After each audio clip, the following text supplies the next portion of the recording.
Salamun alaikum, my dear friends. It's good to be with you. I have with me Sheikh Dr. Shahid Mathee for this video. And the question I want to explore with Dr. Shahid Mathee is the difference between the Ash'ari expression of Islam, or that philosophical perspective, and the Salafist, or what is often called the Wahhabi perspective of Islam. Maybe most of you watching this will be wondering, I thought there was just Shafi, Hanafi, Maliki. But interestingly, there are, in fact, a number of additional ways in which Muslims divide in terms of philosophical assumptions and in terms of methodology. And these two are, I would say, the two most prominent and widespread groups in the Muslim world today. And I've got with me no person more capable and suitable to explore this question with me than Dr. Shahid Mathee. He's also a graduate from the University of Al-Azhar, of course completed his doctoral degree in African history in terms of Islam in the country of Mali. So he's the man that's going to assist us to explore this important question. Shahid, it's wonderful to have you with me. Salamun alaikum to you. Wa alaikum salam wa rahmatullahi wa barakatuh, my dear brother Anwar, and shukran for this discussion tonight and inviting me, and also assalamu alaikum to all your respected listeners, all those who are participating in this program. I'm always happy to be here. It's an honor for me, and it's a opportunity to learn, of course, through listening. And yes, and just for us to talk. I think it's important that we talk, Let me first ask you, the Ash'ari school of thought, often referred to as the Ahli Sunnah wal Jama'ah. But could you just give me a background on the history of this particular school of thought? A lot of people assume that all philosophical thinking comes from the Prophet Muhammad alayhi salatu wasalam, and that he invented the complete totality of all the understanding. And I think people are not aware that these philosophical schools emerged sort of a while after the Prophet's passing. So if you could just give us a brief synopsis. Bismillah ar-Rahman ar-Rahim. So interestingly, and I think it's just important to start from a point you referred to, because we all know the Shafi'i, the Hanafi. These are, of course, what are called the legal schools.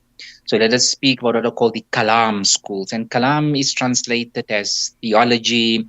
Some say speculative theology, others dialectical theology. But this is exactly deal with questions such as belief, around Allah, around the Qur'an, around questions like theistic determination, predetermination. Are we free in our actions, or did Allah write and determine our actions even before we were born? The nature of the Qur'an, is the Qur'an created, is the Qur'an not created? The attributes of Allah, is justice obligatory upon Allah, or is justice not obligatory upon Allah? Must Allah do that which is of benefit for his creation, or is Allah not bound by anything? And then, of course, more direct political questions, which some would argue actually the core from which all those others come. So the question on, even though the Ash'aris will say it is not a fundamental of deen, but al-imama al-uzma, the leadership of the ummah. Many of them will put that as part of jurisprudence of fiqh. But interestingly, we'll see that the founder of the school himself placed it, at least in his book, under the question of what is called theology. Let's take the idea of, can God be unjust? Can Allah be unjust? So are you telling me that in these schools of Kalam, that some of them might argue that it is not compulsory for God to be, or for Allah to be just? Is that what you're saying? Whereas in another school it might be that it is compulsory. Absolutely. And the Ash'aris themselves said, because they say you cannot impose anything on God. Now they have, of course, a particular philosophical, technical argument. They would argue the minute you say that justice is obligatory upon God, then creation cannot impose on God. Whatever God does is just. You see, and you cannot, if the minute, of course, they would argue, the minute that we say that justice is obligatory upon Allah, we are using our human standards. That's so. But to your question and the way you put it, correct. There are those who argue justice is obligatory upon Allah, and there are those like the Ash'aris who say that no, justice is not obligatory upon Allah, subhanahu wa ta'ala. Right. So interesting, Abul Hassan Ashari, the founder of the school, and as you indicated, he is born in 260 Hijri. So he's born about 249 years after the demise of the Prophet sallallahu alaihi wasallam. And interesting, so and maybe just quickly, we have to just for a moment reference another school called the Mu'tazili school. We won't go into this, but the reason why I mentioned the Mu'tazili school, who are often called the rationalists of Islam. Now just quickly, if the Ash'ari say that justice is not obligatory upon Allah, the Mu'tazili say that no, justice is obligatory upon Allah. The Mu'tazili said that Allah must be just. They argued, in fact, that Allah must do that which is for the good of the ummah, which they had a principle called as-sulh wal-aslah. Allah must ensure that whatever Allah does will be of benefit to the ummah. And the sulh, so if there are like two things, and the one that is more beneficial, Allah must let that come into being, and not just the second best, right? That is Mu'tazila. Now, why I'm just quickly referring to Mu'tazila, because Abul Hassan Ashari starts out as a Mu'tazili. Right, so he's born in the year 260 Hijri, right? In fact, his stepfather is the representative of the school, of the Mu'tazili school. The biggest scholar is a man called Abu Ali al-Jubba'i. It's his stepfather, the man who married his mother. And Abul Hassan Ash'ari is the person who articulates, because his stepfather was apparently not good at articulating. He could write. So Abul Hassan Ash'ari is like the spokesperson, if we use, like political parties today. Who's the spokesperson? However, something happens in the year when he's 40 years old, and this is very interesting, right? Abul Hassan Ash'ari stays away from the mosque. And the claim is, and then he appears in the big masjid in Al-Basra, in the south of Iraq, because he was based in that city. So in the year 300 Hijri or around there, he comes and he disappears for a time, and he comes back, and in a very dramatic fashion, he comes into the masjid one morning in Al-Basra, the big mosque, and some say he has a lot of thawbs, jalabiyas, or not just one. And he says this, he makes this announcement: everybody who knows me knows me.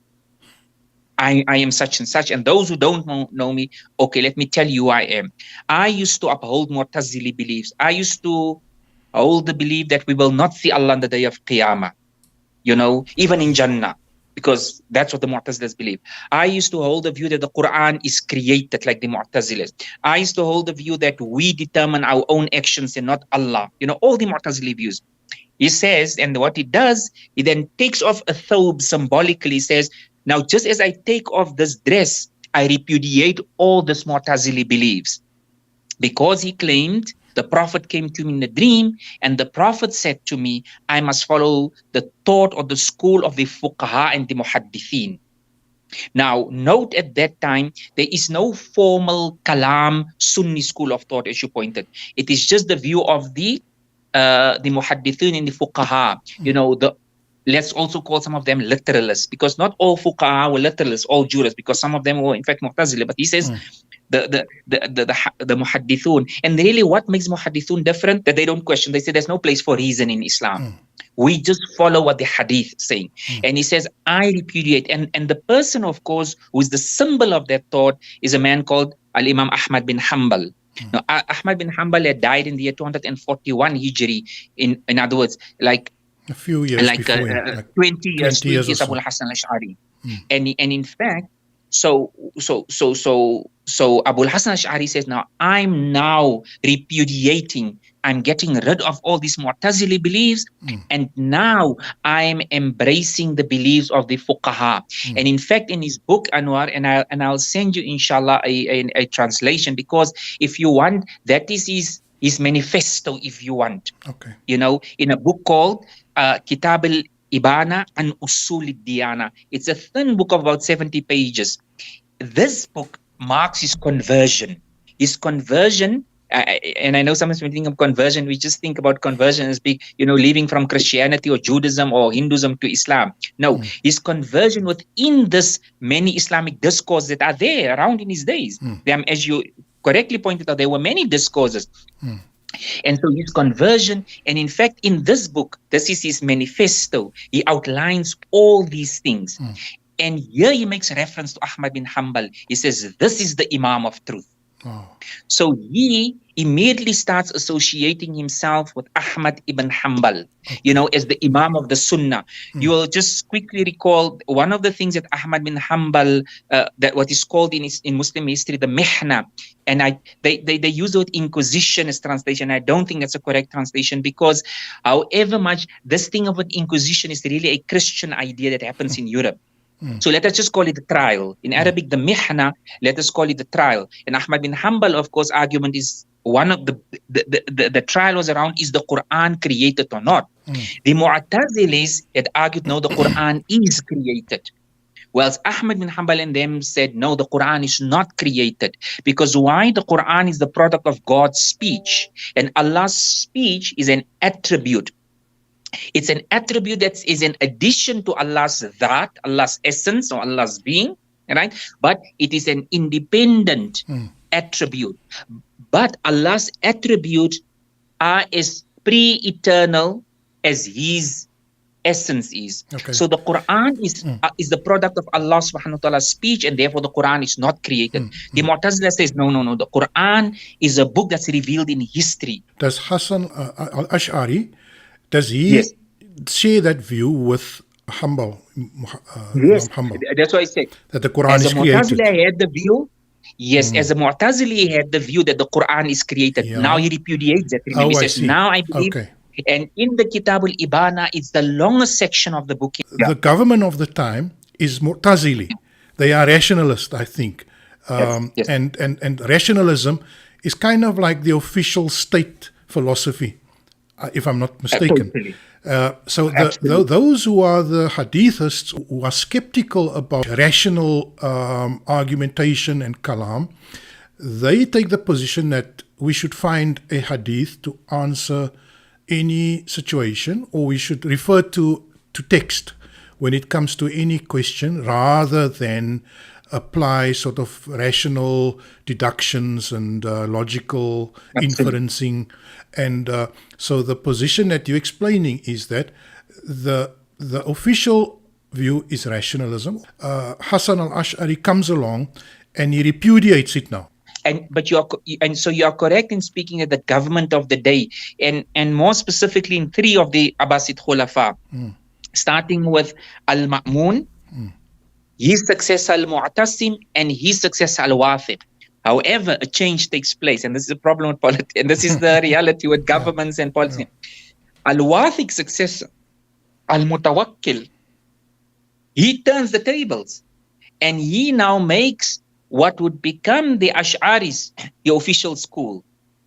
And so here, you see how it changes. So Al-Mutawakkil, who dies 244 and was often drunk, but many of these khulafa were in any case, as rulers. But he turns the table, on the Mu'tazilis, he demotes them if you want. In fact, the suppression of, in many ways, not totally, let's rather speaking about the suppression, is that the promotion of what then becomes the Ash'ari school of thought. Of course, that time, he wasn't even born, but the promotion of this view of the fuqaha and the muhaddithun as official, quote unquote, state policy that would later, of course, with Abul Hassan Ashari become the Ash'ari. It becomes a state religion, in other words.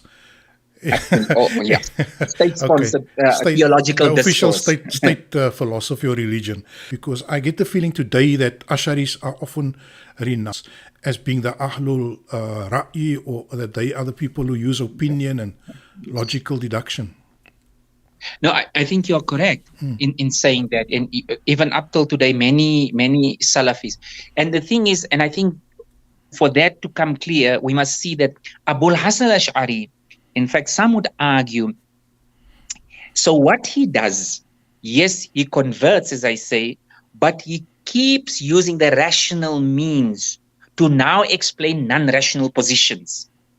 You see, where many of the fuqaha who just still use the hadith, you know what happens, Anwar, is that sometimes what happens, you never leave your school of thought. That impact on you. You may say, I've renounced it. So Abul Hassan Ashari has the benefit, if you want, or has the burden of all these Mu'tazili tools. So actually what he does, he uses the Mu'tazili tools to condemn the Mu'tazili. If you read the book, you see he remains the rationalist, but he's now a rationalist who now want to prove and demonstrate non-rational views or sometimes even irrational views. You see, so he doesn't really break away. Let me just say to you, there's a very interesting story. One guy has a particular reading of Abul Hassan Ashari, and he uses psychoanalysis, you know, in new school. He says Abul Hassan Ashari remained a Mu'tazila all his life. He says why? Of course, this is just his own personal subjective reading, and you know, people have views as a scholar. He says Abul Hassan Ashari actually had a particular complex against his stepfather. So, you know, and I think it's one has to be very careful with his views. He says, so it's almost like he adopts, if you want, a type of Freudian understanding. This guy had married his mother. So he says that when he took off the thobes, his psychoanalysis, he took it off very violently. So actually what he was saying, this was a whole spectacle by Abul Hassan al-Ash'ari against his stepfather. Now, some people say, you know, far-fetched because his idea. But he's arguing that he says, look, read Abul Hassan al-Ash'ari thereafter. You see that the Mu'tazili way of thinking remains with him. Nevertheless, so therefore, coming back to your point that you just made now, many Salafis would say, so why does he want to demonstrate? Because the Salafis were against Kalam, as they are still against. They say, don't even, that's why they call it speculative theology or dialectical theology. They say that, no, he is, even though he claims he's following the school and the mother of Imam Ahmad bin Hanbal, Imam Ahmad bin Hanbal would not have used the arguments he's using. So they're saying that, yes, what Abul Hassan Ash'ari did, he gave to the school of the fuqaha, to Ahmad bin Hanbal, a rational basis. But methodologically, it's also problematic for the Salafis. Therefore, many Salafis refuse to admit the Ash'aris as the Ahl Sunnah. In fact, you meet these people, they say, some of the Salafis today will tell you the most dangerous are these Ash'aris. You know, why? Because we know at least the others are telling you are rational. These guys are rationalists in sheep's clothing, if you want. You see. So for example, Abul Hassan Ash'ari comes and he brings his Mu'tazili rational tools to now argue, and he gives the school of the fuqaha a rational basis. And of course, I think it's correct to say that the Ahl Sunnah, I think, you know, some of these Salafis are just people who don't want to understand, you know, because he does. But he's saying, all of us are thinking, even the most diehard of so-called anti-rationalists always have a measure of rationality, you know, whether even the Taliban. And with rationality, Anwar, I don't mean that they're actually correct and intellectual in how they justify. You know, if you look at their views. So yes, so coming back to your point, the Salafis today, many of them will say, no, the Ash'aris have nothing to do with the Salafi school of thought, they are different. But interestingly, a figure no less than Ibn Taymiyyah, who is often regarded as the father, or at least one of the fathers of the Salafis, Ibn Taymiyyah, very interestingly, held Abul Hassan al-Ash'ari in very high esteem. And he argued for example, he calls on his book. Now Abul Hassan Ash'ari has a book before his conversion, very interesting book, where if you want, is more rational. It's Abul Hassan Ash'ari Mu'tazili. It's called Ikhtilaf al-Islamiyin, Maqalat al-Islamiyin wa Ikhtilaf al-Musallin. Yani kitab Maqalat, you know, all the views of the Islamiyin. And with Islamiyin, he means all the Islamic sects that existed at this time. The Shia in their different groups, the Mu'tazilas, the Qadiris, and he discusses them all. And in this book, you can see it's clearly more rational. And the second part of the book is Ikhtilaf al-Musallin. So here, the Ikhtilaf, you know, the difference opinion among those who make Salah. And in this book, he's quite magnanimous. These are all Muslims who differ and everything. As soon as the conversion takes place with this Kitab al-Ibana that he writes after his conversion, I mean, he's quite clear. He calls people kafir. He calls people, following the shaitan. Now you see, and now there's not that, if you want, that openness, in accommodating those Muslims who differ. The Mu'tazilis, if you read the book, I mean, many times he says what they're saying is kufr, batil. He's quite clear. So Ibn Taymiyyah, who's got his own rational, he's not as non-rational as some, presenting both his foes and his friends. So he holds Abul Hassan Ashari in high esteem. So therefore I'm saying this view of some Salafis, that he is not, I don't think it's a universal view among Salafis, but certainly, and I do think we can see very clear differences between his methodology or his manhaj and that of some Salafis, who just say we follow the text. He said the text, but he used rational tools to explain the text. Okay. So, Shahid, let me just summarize where we are now. What I've heard from you is that originally the dominant philosophy was that of rationalism, during the time of the Abbasid kings or the Khalifas. And that school was officially promoted. But there was a dissenting group, those people who wanted to steer away from Kalam or from Ra'i or from logical inferencing, and try to maintain a sort of very hardline commitment to text, whether that text is the Qur'an or whether the text is what can be related back to the ideas of the prophets or the position of the Prophet Muhammad alayhi salam. So what you mentioned to me was that, so then a major break from the dominant school by this scholar, Muhammad al-Ash'ari. Is it Muhammad al-Ash'ari? Abul Hassan. Abul Hassan. Abul Hassan. Abul Hassan al-Ashari, sorry.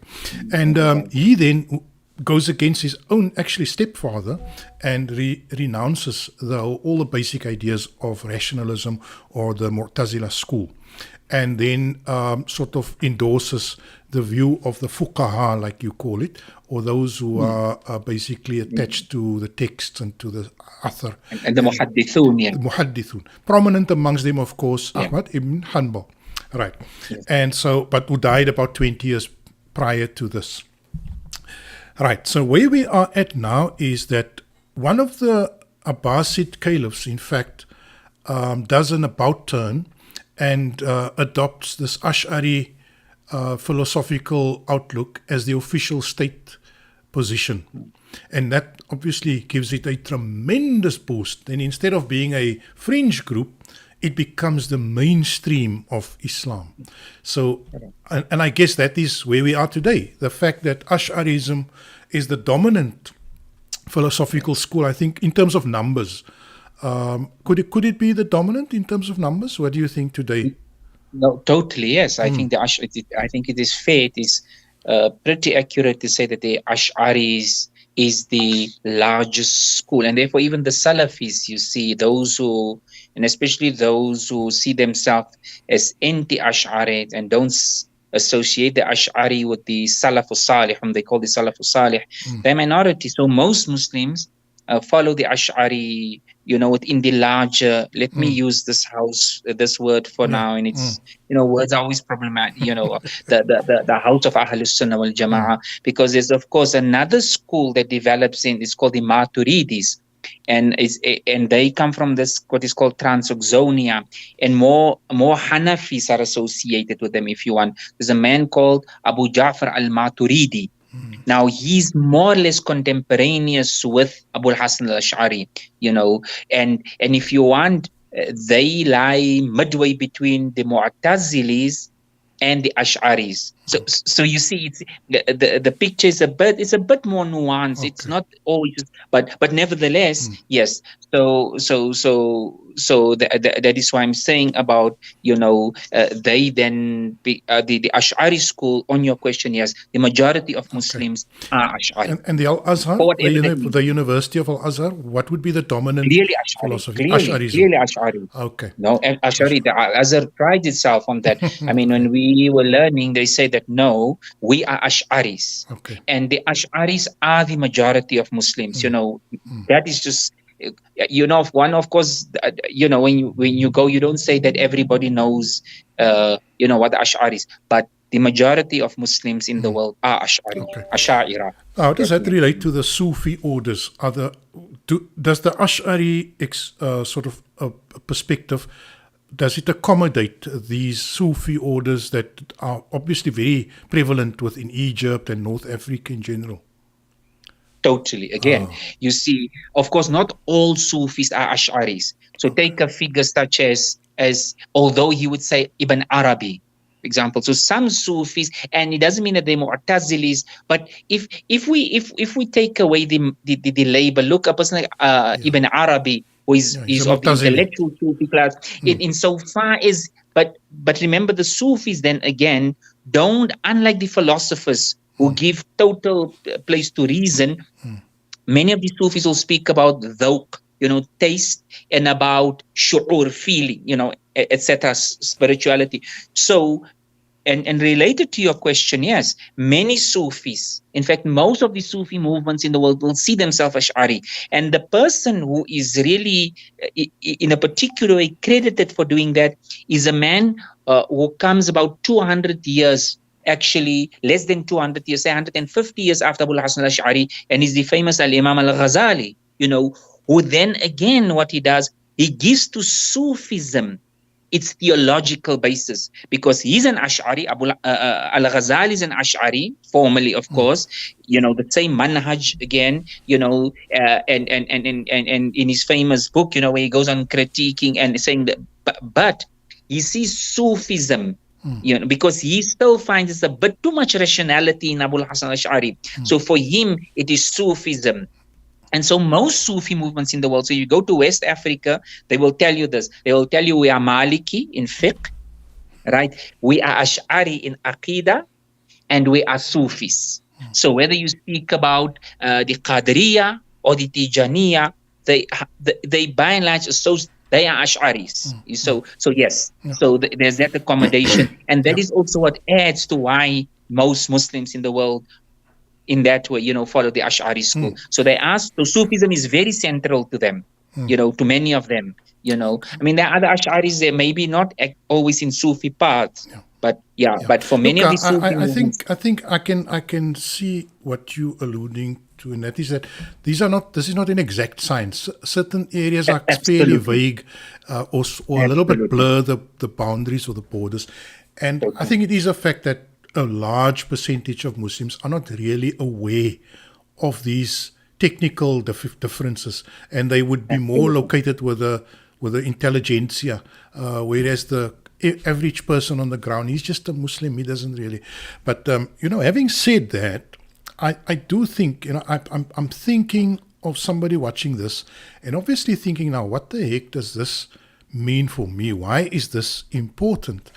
And I think it's important, and I'll tell you the reason why. And we'll switch a bit to the Salafi expression, and then it will become more clear why this is an important discussion. Today, the rationalist understanding or approach, or Mu'tazili basic assumptions, would probably be most suitably be identified in a madhab like the Zaydi or like the Imami, Ithna Ashari, Shi'i. And they've in fact become the inheritors of that rationalist outlook. So I just want to mention that the major split in Islam coincides with a major philosophical split also. And that is the philosophical split between rational deduction and strict adherence to the verbatim, to the word, to the letter of the text of the revealed or received text, whether it's Hadith or Qur'an. So so it's important because, as we can see today, there's a massive partition or difference between the way those who are rationalists think and those who are not rationalists think. Obviously, for me, and I'm not going to go into the debate or the details now, but for me, it is difficult for people who abandon rational appeal or rational expression. It's difficult to not have it and still have a coherent sort of state that doesn't need a powerful military, for example. Because where the thinking is divergent or where the thinking is contradictory to the reality, obviously we have Western ideas, we have the infiltration of lots of Western practices, cultures, beliefs, understandings at universities in Muslim countries. So if you try to maintain a very literalist understanding of Islam, it's going to cause a position where there will be contradictions emerging between the people's reality and the ideal of this, faithfulness to the text and to the text historically. And that, because of that, I see that personally as a reason why militaries often became the adjudicator in countries like Egypt, when nationalism, Western concept, challenged traditional views of Islam.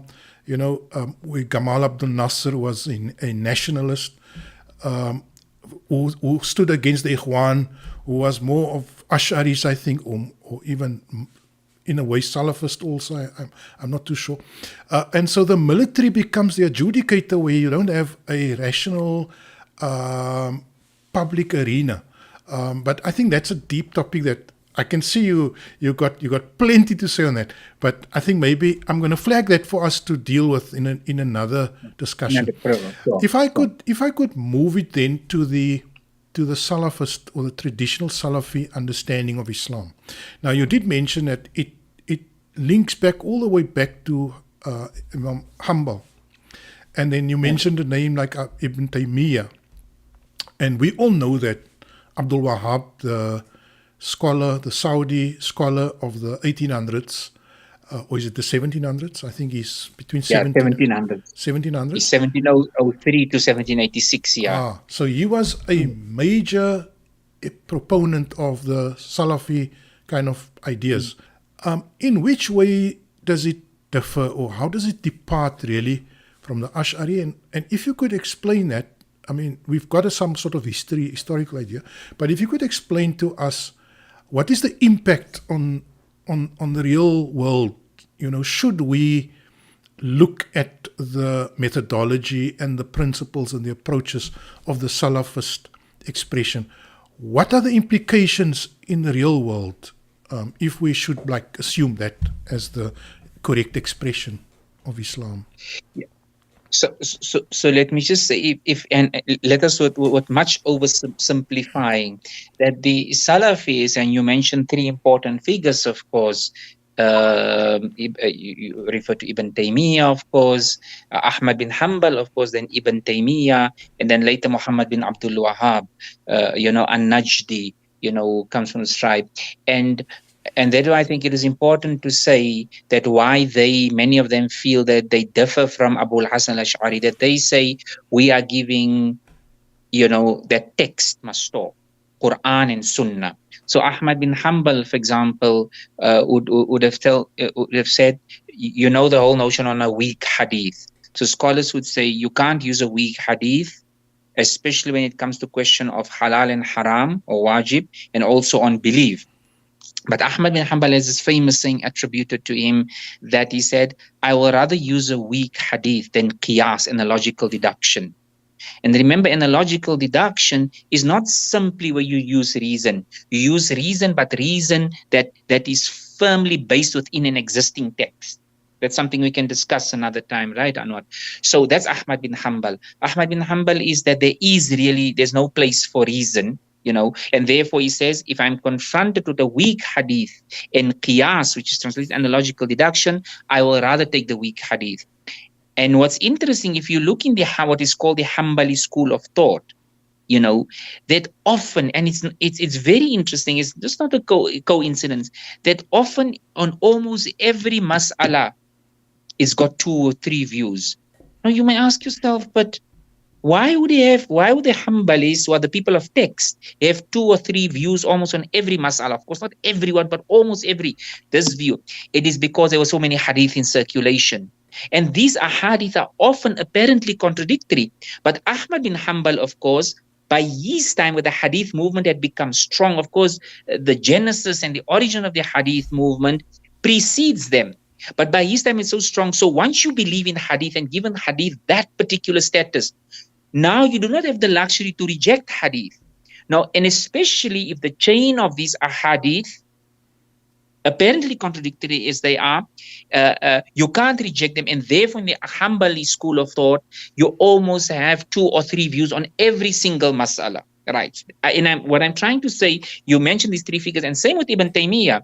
Ibn Taymiyyah would argue, no, there's the hadith, there's Quranic ayah. So incidentally, there's a view by, he passed away now, this guy. He was a scholar based at Princeton.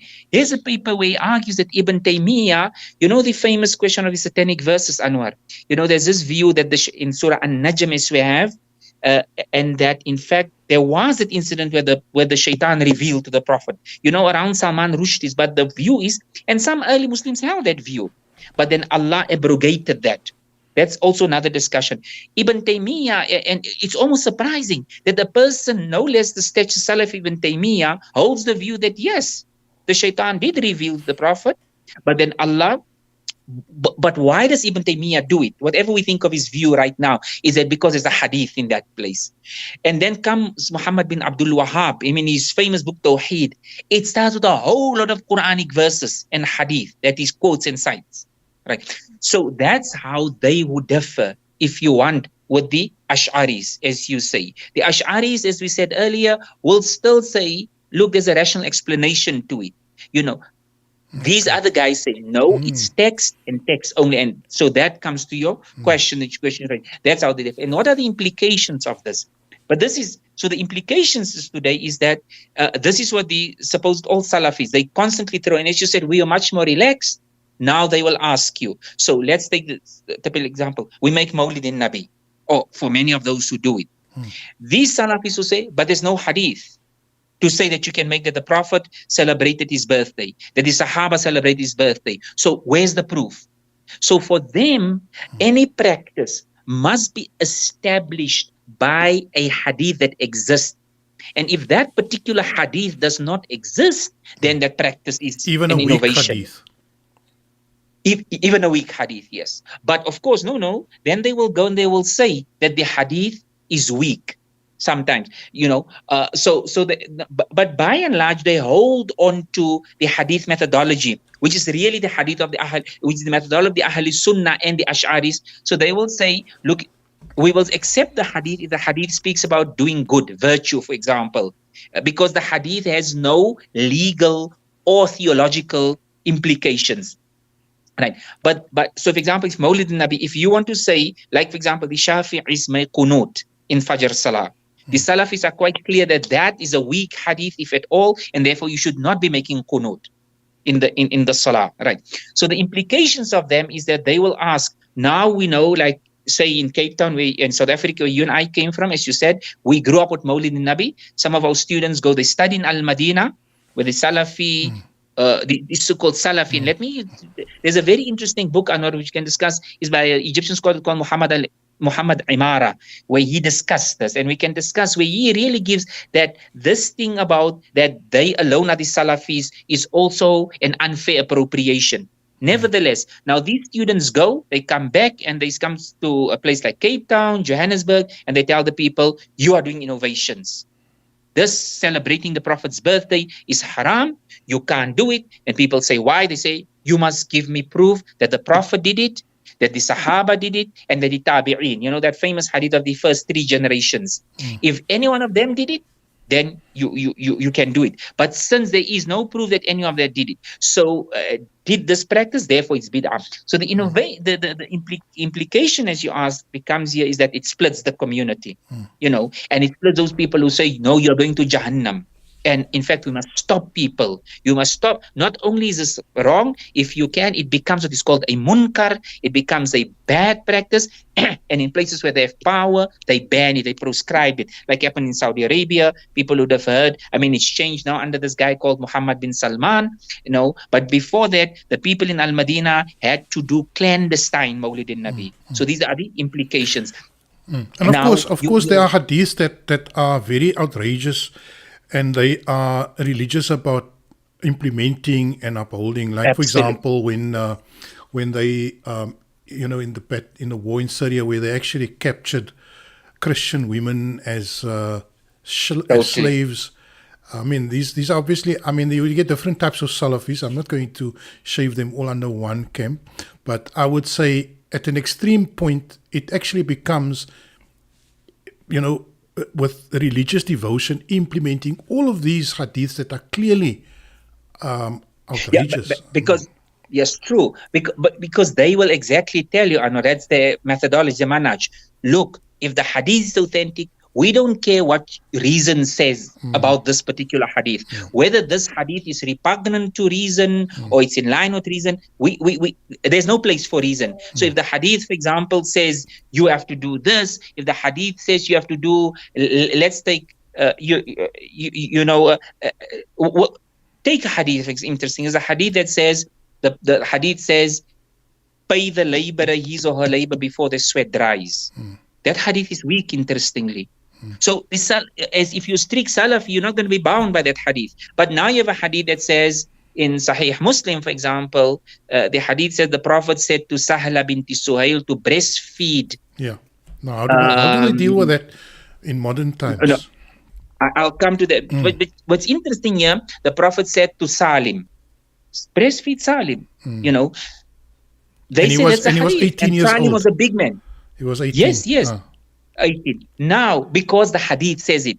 Now, you're going to come, maybe Anwar, you're going to say, but no, that doesn't make sense. They say, you see, Anwar, the problem they're going to say to a person like me, you or me, or whoever objects, they said that, no, you are using reason. And there's no place for reason in Islam. And let me put it more carefully. And especially where reason stands at loggerheads with what is called the text, the nas. Of course, reasoning comes in because, interestingly, I must say this very incident hadith. In fact, 2006, some ulama gave the view that, women are working in the company of strange men, and with strange men, it means that a man that a woman can marry. It could be a cousin for that matter. So mixing is not permitted at all. So if a woman is in the workspace, now these men are strange to her. So in order to make her presence there halal between those men, whatever number, she can breastfeed them all. Yes. And based on what? And based on this hadith. But now, interestingly, now the question comes, must this lady actually give her breast to these men?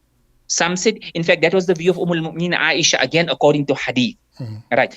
But what other Salafis have done, interestingly, and this shows you where reason comes in, Anwar, is that with reason, I don't always, or let me say rationality rather than reason. I don't always mean intellect, right? Yeah. I mean something which makes it sound. Yeah. So they said that no, those women don't need to give a breast to that strange man. She can, what is called today, especially squirt the milk. In other words, she'll put it in and then he'll drink it. So she will become his mother. Now, you see, which interesting, Anwar, you are laughing, you see. A Salaf is going to take that very seriously. Says, how can you laugh? Yeah, it's the sunnah.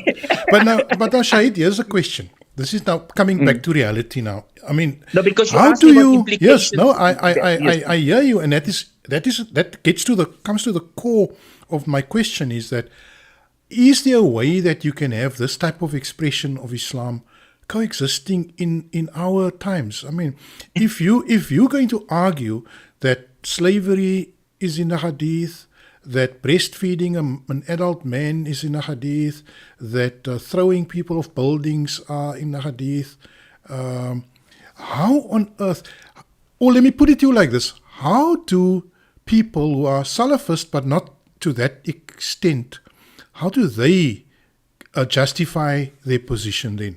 But some hadiths are clearly also inaccurate, or they are they are invented. Like, for example, there are many Mu'tazila Shia scholars who argue against the age of Aisha being 6 years old when they got married. Right? So if you go and you drag an inaccuracy into any time, into today, 500 years ago, 1,000 years from now, it doesn't change the fact. And whereas the Salafi is committed to that related position point, which is an inaccuracy.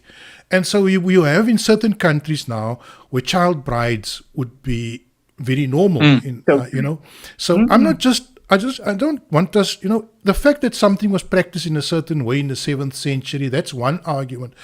But the fact that an invented practice is being incorporated as a religious observance, that to me is more of a worry. Totally, and I think you raise a very important point, Anwar. It's an uncomfortable discussion, but this discussion that must be had. Certainly, the marriage age of Ummul Mu'mineen Aisha, while she's 6 or she's 9. I mean, if you see, there's a methodological point that has to be taken on here. If you read only the Hadith text, if you read, for example, the Chronicles, right, and you read Tabaqat literature, then you'll figure out that Ummul Mu'mineen Aisha's age was 17 at least. The problematic is that when we read, you see, because the hadith had been given the status of authority of the Qur'an, whereas the chronicles, or it is called the tariq genre, and the bibliographical genre were seen as less stringent in the authenticity, and therefore they don't carry the weight of the hadith. Right. But I just also want to say, Anwar, take this question on the marriage age of Aisha. It's not strictly Salafis today alone. There are even many Ash'aris, because even many Ash'aris, and that's why I'm saying it. Notwithstanding what some Salafis say or some Ash'aris say, there are differences. Certainly there are, but there's also overlap. The big question is for us an implication: how prepared we are to argue critically, as you said, that many of these ahadith, so the important text of a person like Fazlur Rahman, who argues that many of his argument, for example, he says that many of these ahadith were opinions that were then ascribed to the Prophet. Let me, one which is actually a lone view, but it's a very interesting view. The famous Shafi'i scholar called Iz Bin Salaam, he dies about in the year 1280, in Egypt. Iz Bin Salaam writes an important book called Qawaid al-Ahkam fi Masalih al-Anam, and it is this whole that the Sharia always has a rational basis. The Sharia is, that's why he calls it Qawaid al-Ahkam, the basis for these rulings fi Masalih al-Anam, for the benefit of humankind. So by then, this notion developed. The Sharia is why is the Sharia revealed? Because the Sharia brings benefit for humankind. And one of the sections he discusses, this Iz Bin Salaam was a Shafi'i scholar. If you want strictly Shafi'i, Ash'ari, for example, he said, why did Allah ban certain things? For example, alcohol, zina, right? And why did Allah subhanahu wa ta'ala institute certain punishments, hudud, for this? And interestingly, as you know, it is the view of almost 99% of Muslims today, or let's say 90%, Shia, Mu'tazila, Ash'ari, Salafi, that the person who commits adultery, the married person, must be stoned to death. That's the view of almost. Of course, there's a minority of Muslims who always argue that no, there's no stoning to death, although there are many hadith, authentic hadith. The Qur'an doesn't hold that view yet, by the way. No, sure. Absolutely. No, totally. But Iz Bin Salaam, very interestingly, he makes the statement, and you must remember that if you're also a scholar, you don't always want to go against the grain, right? You don't want to rock the boat. But he makes a statement, and he discusses, for example, why khamr is haram, and he discusses the rationality between giving, the rationality for giving the person who drank wine 40 lashes. But he comes to stone to death. He says, "Walam aqif ala al-maslaha al-mafsada al-muqtadiya li rajmi azani al-tayyib." He says, I have not come across anything to explain me why the married person who commit adultery must be stoned. Right? وَقَدْ قِيلَ فِيهِ مَا لَا أَرْتَضِيهِ. And many justified reasons has been explained, but none of these satisfy me. He is very implicit. He's not saying that they shouldn't, because of course everybody is believing that you must stone to death or rather 99% or 90% are saying, the person. But Iz Bin Salaam, who's a Shafi'i scholar and Ash'ari, he holds this view. So again, like I say, coming back to your point, yes, we have to look at critically of hadith. Many of these contradictory ahadith come, and you'll see that like a Shafi'i doesn't seem to know certain ahadith in his day that later become ahadith. Right? And perhaps I'm not sure about our time, but let me end with this, Anwar, and this discussion. Yeah. There's this famous hadith that says women, donkeys, and dogs break your salah. Yeah. It's in Al-Bukhari, right? Hurairah, Right. Narrated by Abu Hurairah. Women, donkeys, and dogs. Ash-Shafi'i, interestingly, is Musnad. Now, Shafi'i also is a Musnad, and Shafi'i, of course, dies in the year 204 Hijri. He's before Al-Bukhari. Shafi'i narrates a hadith in this, what is called in the Kitab Al-Muzni, one of his students, Al-Muzni. It's all part of this big volume called Kitab Al-Um. And inside there is the Musnad of Ash-Shafi'i. And what the word Musnad means, because it's Ash-Shafi'i who argues for hadith very strongly, right? And the word musnad means a hadith that are not broken in chain, that goes back right to the Prophet. Because as I said to you just earlier, Malik and all of them, for them it's sufficient. Even if hadith comes from the Tabi'i, it carries the same authorities that of the Prophet, right? So nevertheless, Shafi'i cites a hadith. He says the Prophet was praying and women, donkeys, and dogs were going in front of the Prophet.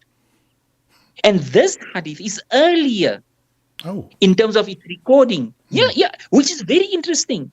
The one hadith, which is a wording hadith, right? A wording hadith of Abu Hurairah that says, the Prophet said, women, donkeys, and dogs break salah. Right. And Abu Hurairah, of course, Umm Aisha took issue with him on that. And he says to people, I actually heard it from Marwan. I never heard it from the Prophet. Right.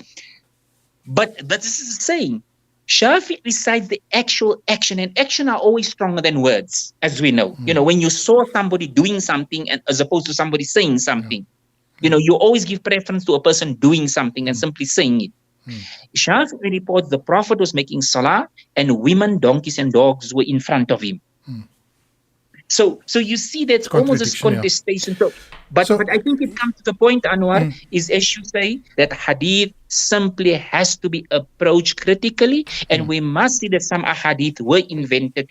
I think you make an important point there. I would even go further. I would say that, if you take the perspective of the Jafari Shi'i madhab or school of thought, then they bring into question about 5,000 hadiths by the biggest Sunni Sahabi narrator, Abu Hurairah.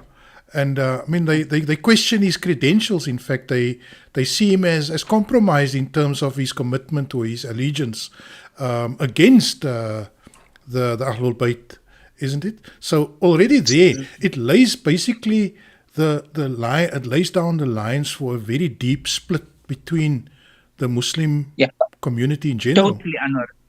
But just and I think you make that very important point. But there were many scholars, Mu'tazilis, and others would have been termed Sunni who were critical. This very interesting book of Ibn Qutaybah. Ibn Qutaybah writes an important book called Kitab Ta'wil Mukhtalif al-Hadith. Basically in this book, he says that people are rejecting hadith, and Ibn Qutaybah dies in 276 of Hijri. So this notion of Qur'aniyun is not a modern notion. There were always people who rejected hadith, and Ibn Qutaybah says why these people reject hadith. They tell us skepticism with respect to any man-made source. Yes, they say that firstly they said hadith contradicts Qur'an. Then they said hadith contradicts other hadith. Then they said hadith contradicts a reason. And it contradicts intellectual position. And in this book, he's an interesting guy. The hadith of the fly, that when the fly falls into the utensil of any one of you, fam kuluhu, that dip it in, because and Ibn Qutaybah is a funny guy because he makes jokes. And one of the people Ibn Qutaybah implicates as an anti-hadith guy is Imam Abu Hanifa. In fact, he cites his teacher who becomes a teacher of Al-Bukhari in Hadith, a man called Ishaq bin Rahawayh, who's supposed to be a textualist, a Ahl Hadith guy. Apparently, Ishaq bin Rahway said he accuses Imam Abu Hanifa of being among those people who have discarded the book of Allah and the Sunnah of his Prophet sallallahu alaihi wasallam. So you see, a person like Imam Abu Hanifa is a rehabilitated figure. You know, of course, I don't think Ibn Qutayba does. When I say this, I'm not meaning Ibn Qutayba is correct. I'm just trying to tell you that is the content of the book. Why we're discussing Hadith, by the way, and why the discussion came to Hadith is because of the sort of religious adherence of the Salafi approach to Hadith, right? To Qur'an and Hadith, but Hadith especially. And because of the sort of fallible nature of Hadith. And if you have a body or a literature that does not stand up to that type of robust scrutiny, then the whole concept of building a religion around dedication to that literature becomes problematic. I think that is what I see here. It becomes a major challenge, not just because you would be enacting practices that go back to the 7th century, but you are trying to enact practices that don't have any real basis in reality.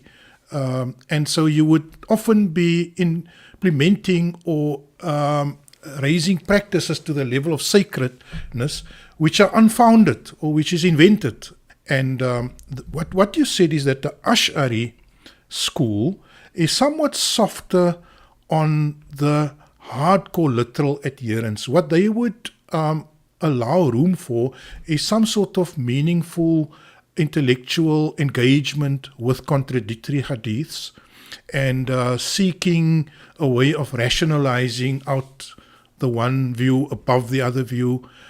In other words, less of a rigid approach to the Turath or to the literature. So I think that's correct to say. But there are given moments in history where any religious discourse can actually become, if you want, so politically, or if you know, like I said, most Ash'aris, and I think we shouldn't forget that, not Salafis, will argue. I mean, Al-Azhar's view will still be that Mu'minin Aisha was 6 when she got married to the Prophet. Yeah, of course. That is still the majority view, and I think it's also true for all. But are they not in a crisis? Because right now, yes. Egypt has disallowed the stoning of women. I had a little video on that. Yeah, no. So Egypt has scrapped it from their law books. So in other words, they have to now find ways of being hardcore hadithists, but also live with a society where nobody wants to have that kind of thing. So there's a contradiction that emerges. In what is called Sharia, in fiqh, like take this ahkam dhimmiya. Many of these laws pertain to dhimmis, to non-Muslims, the Muslim state. This was not the view of fuqaha. Sharia is the if you want, the source of Sharia basically or the drivers behind Sharia are the fuqaha on one side and often politicians, what's called siyasa. And many of the rules that we have in the fiqh and that became part of the hadith were actually the views of the politicians. But today they're not seen as that. They are seen as they've been given what do you call it? Sacred status, sacrosanct, something like that. Yeah. Just a quick question here, Shaik, the Hamas movement, would you see them as more Ash'ari or Salafi, or because I'm not sure? Well, Hassan al-Banna's view is that if you want, and Hassan al-Banna rahmatullah alayhi, because I think we must see him as a person who made an extremely important contribution, that they would have aligned themselves more close to the Salafi, because and therefore they took this view about madhab not being too important, and especially in fiqh. And they would say, look, we're following the Qur'an and the Hadith. And sometimes in a way that harmed the Ikhwan, because they were fooled by Saudi Arabia and countries like Qatar, that we are just following. And so they had a very superficial reading of the madhahib. And this is the discussion that we can, whatever one thinks of the madhahib. I think the madhahib were a bit more deep, than some, but from both a critique of its followers and its detractors. So Hassan al-Banna and the Ikhwan, they would have seen them and have argued that we are close to the path of also Imam Ahmad bin Hanbal. And why? Not because it's Ahmad bin Hanbal, but because Ahmad bin Hanbal is following the Qur'an and the Sunnah, the Aqwal and Nabi, and that's it, and that's enough for them. Because interestingly today you find the main backers of Hamas in terms of supplying them with weapons and other forms also would be the Shia communities of Iran and of Lebanon and so on, and Syria. But Anwar, but this again speaks, and I think you make an extremely important point. But that tells us often in history where we are actually often more rational than what we care to admit. So let me, one of the very interesting stories in Muslim history is Salahuddin.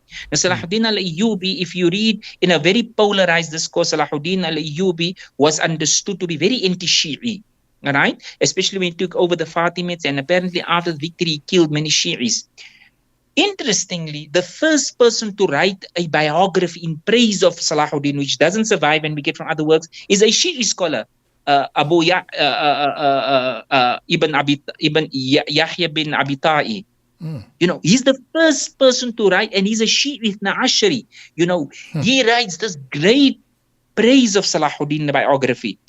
And one of the most famous Sunni scholars and works called Al-Kamil fi Tarikh Ibn al-Athir. It's a great Sunni scholar. He regarded Salahuddin as a traitor. He in fact says Salahuddin collaborated and conspired with the Crusades. Can you believe it? A Sunni scholar who is of this great Ibn Athir regards Salahuddin as a traitor. So what I'm saying is that we find this all the time in history, because right now, and it shows that Muslims are much more rational. Often we deal with history. It's later when these things are written that we take up, and unfortunately it's used politically against us. And as you correctly say, right now, who's the resistance? Hamas, Islam, and Iran, and that is Islam. In given moments in history, we stand up for what is the right thing to do, the rational thing to do, and may Allah keep us on that path, inshallah. Look, I want to add that it's not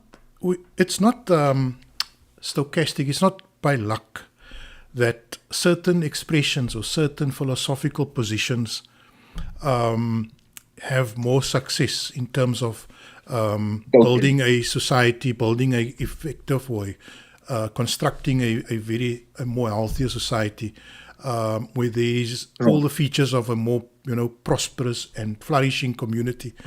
I don't think, because it might come through, it might appear as if we have this mess of Islam and we must just deal with it. I think the mess is because there's an absence of healthy thinking and healthy consideration of the facts. And if people place their dogmas above what is factual and what is rational, then you get the mess that we are in. And so I'm worried actually that people will look at the Muslim world and throw up their hands and say, well, it is what it is. It's just the way we're going to have to live as Muslims.